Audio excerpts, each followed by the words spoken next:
ఇప్పుడే ఎక్కువగా ఎండలు కాస్తున్నాయి. మార్చ్‌లో ప్లాంటేషన్ చేస్తే చెట్లు గ్రోత్ ఉంటాయన్న. ఇప్పుడు గుర్తుపెట్టుకోండి బ్రో. నీకు ఎప్పుడైతే టమాటా చెట్టు గ్రోత్ ఉండదో, కాయలనేటివి ఎక్కడ ఉండవో, అప్పుడే నీకు పొడికాయలు పడినా కూడా రేట్లయితే వస్తాయి. సింపుల్‌గా ఆలోచించండి. ఏదో ఒకటుండాలి. నీకు ఎండ నీకుండాలి, వానలన్నా ఉండాలి, కొట్టుకొని ఎళ్ళిపోవాలి. ఏదో ప్లేస్‌లో వానలో కొట్టుకోకపోతే రేట్ జంప్ అయితుంది. లేకపోతే ఎండలు ఎక్కువ కాస్తే జంప్ అయితుంది. ఏదో ఒకటి అంతా నేచర్ మీద డిపెండ్ అయ్యి ఉంటుంది. ఆ గ్రోత్ రాకపోతే నీకు రేట్లొస్తాయి. నీకు గ్రోత్ వచ్చిందనుకో మొత్తం అందరికి గ్రోత్ వస్తే ఏమైతుంది? మార్కెట్ పట్టదు కాయలు. ఆ విధంగా పడిపోతే రేట్ పడిపోతుంది. సేమ్ లాజిక్ అంతే. నీకెంత ఎంత ఎంత ఎండలో కాస్తే అంత రేట్లుంటాయి. ఎంత ఎక్కువ వానలు పడితే అన్ని రేట్లుంటాయి. అట్లా. మళ్ళా ఎంత ఎక్కువ చలి పెడితే అంత రేట్లుండవు. ఎందుకంటే చలికి దానికి ఏం సంబంధం లేదు కాబట్టి. సంతోష్ రెడ్డి. అన్న మీ నంబర్ అన్న. మన నంబరు 8897196576 బ్రో. మనకు వీడియోస్‌లో వెళ్ళు మన ఛానెల్‌లో. మిస్టర్ ఆదర్శ్ రైతు అని టైప్ చేయి యూట్యూబ్‌లో వస్తుంది. ఏదో ఒక వీడియో క్లిక్ చెయి. ప్రతి ఒక్క వీడియోలోనైతే మన వీడియోస్‌ని ఉంటుంది. తిన్నారన్న? లక్కీగా తిన్నా బ్రో. నేనెప్పుడో తినేస్తాను 7కి, 8కో. మధ్యలోనే మీరంతా తినండి. 7-8 లోపలే తినండి. 9, 10 లోపల పనుకోండి. ఇంగా ఈ సీజన్ వస్తుంది. టమాటా సీజన్. నిద్ర లేసైతే పనిలోకి పోండి. 10 గంటల వరకు తిరుక్కుంటూ ఉన్నారనుకో నీకు ఎండ కొట్టేస్తుంది. కాబట్టి 7 గంటలకు తిని 8, 9 లోపల పనుకోండి. పొద్దున్న 4 గంటలకు లేసేయండి. 10 గంటల వరకు పని చేసుకొని మళ్ళా ఇంట్లో ఉండండి.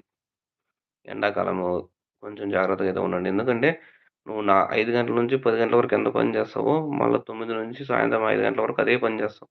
ఎందుకంటే ఎండకు నీళ్ళు తాగనే సరిపోతుంది. ఎండకు ఆ విధంగా ఉంటుంది కాబట్టి పొద్దున్నే నిద్ర లేసి ఫాస్ట్‌గా నేర్చుకోండి. ఈ ఫిబ్రవరి, మార్చ్, ఏప్రిల్, మే మీ టమాటకాయలొచ్చేంత వరకే పొద్దున్నేనే ప్లాన్ చేసుకోండి. స్ప్రేయింగ్‌లో కూడా పొద్దున్నే స్ప్రే చేసుకోండి. 6 గంటలకు స్టార్ట్ చేసినా కూడా సరిపోతుంది.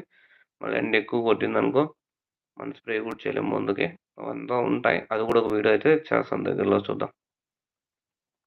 ములాస్ అశోక్ టమాటాలో ఆముదం వేయచ్చా? ఆముదం వేయచ్చంటే ఎట్లా బ్రో? డ్రిప్‌లో వదులుతారా? నువ్వు ఆముదం వేయొచ్చు. నారుకి గూడా అయితే స్ప్రే చేసుకోవచ్చు. కానీ నువ్వు చానా తక్కువ స్ప్రే చేసుకోవాలి. నీకెంతంటే అంత ఆముదం కొట్టినావనుకో చెట్టనేది చచ్చిపోతుంది. కొంచెం అయితే ఏసుకోవచ్చు. నువ్వు ఒక లీటర్‌కి ఒక ఎంఎల్ ఏసుకొని స్ప్రే చేసుకో. మహా అయితే 2 ఎంఎల్ కాటికి నువ్వు 5 ఎంఎల్, 10 ఎంఎల్ ఏసినావనుకో చెట్టనేది చచ్చిపోతుంది 100% ఆకులన్నీ రాలిపోతాయి సాయంత్రానికి. నువ్వు సింపుల్‌గా నీకింకా తెలీలనుకుంటే ఓ నర్సరీలో ఇగో ఓ టమాటా క్రేట్ తెచ్చుకో నర్సరీ క్రేట్. రూ. 50, రూ. 100 పోతే పోతుంది. నీకిప్పుడు నర్సరీలో కొన్ని పారాస్ అంటారు. ఆ క్రేట్ తెచ్చుకో. అంటే నారు ఎక్కువ రోజులు వయసైపోయి ఉంటుంది కదా! అదే తెచ్చుకో. నేతది తెచ్చుకోకన్నా ముదిరితే తెచ్చుకో. ఓన్లీ ఆముదమే ఏసుకో. ఓ లీటర్ నీళ్ళకి 5 ఎంఎల్ ఏసుకొని ఒకసారి స్ప్రే చెయి. 5 ఎంఎల్లో, 10 ఎంఎల్లో చెట్టు ఏమైతుందో చూడు. ఎంతైనా గానీ తక్కువగానే స్ప్రే చేసుకోవాలి. ఎక్కువ స్ప్రే చేసుకోకూడదు.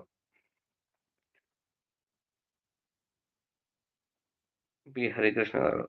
అన్నయ్య ఎండకు వైరస్ వస్తే రైతులు ఎంత లాస్ అవుతారు అన్నయ్య? ఎంత లాస్ అవుతారంటే సింపుల్‌గా చెప్తాను చూడు నీకి.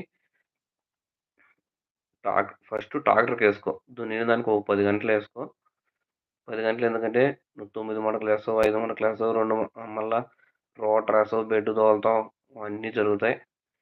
నీకెంత లేదన్నా 1.5 గంట ఏసుకున్నా 5 గంటలు 5 రకాలుగేసి ఏస్తే ఒక 7:30, 10 గంటలకేసి చిన్న చిన్నగా. మళ్ళీ మల్చింగ్‌లో ఒక 6, 7 పడతాయి. డ్రిప్ పైపులు ఒక 6, 7 పడతాయి. పైపులు పడతాయి. ఇవన్నీ మళ్ళా నువ్వు నాటిండే దానికి 30, 40 రోజుల వరకు వదిలిండే మందులు మొత్తం లాస్ అయిపోతావు. మళ్ళా ఒకవేళ కట్లు నాటింటావనుకో నీకు సుమారుగా 2,00,000 లాస్ వచ్చేస్తుంది చిన్న చిన్నగా. మీ ఏరియాలో ఎండలు ఎలా ఉన్నాయి బ్రో? పర్లేదు ఇప్పుడే స్టార్ట్ అవుతున్నాయి. హరీష్ రెడ్డి. కోలార్ ఓకే. కొంచెం నెట్‌వర్క్ ఇష్యూ అయితే వచ్చింది. అయినా 19, 20 మందున్నారు. థాంక్ యూ అందరు రైతులకి. మళ్ళా ఏరియాలో ఎండలెలా ఉన్నాయన్న? ఎండలేం దండిగానే ఉన్నాయి బ్రో. అది. ఇంకేమైనా డౌట్స్ ఉంటే కామెంట్ చేయండి. అప్పుడప్పుడైతే లైవ్‌లోకొద్దాం. చిట్ చాట్ చేసుకుందాం. మాట్లాడుకుందాం కొంతసేపు. మీరు కూడా నాతో పాటు లైవ్‌లోకి రావాలనుకున్న వాళ్ళైతే లైవ్‌లోకైతే రండి.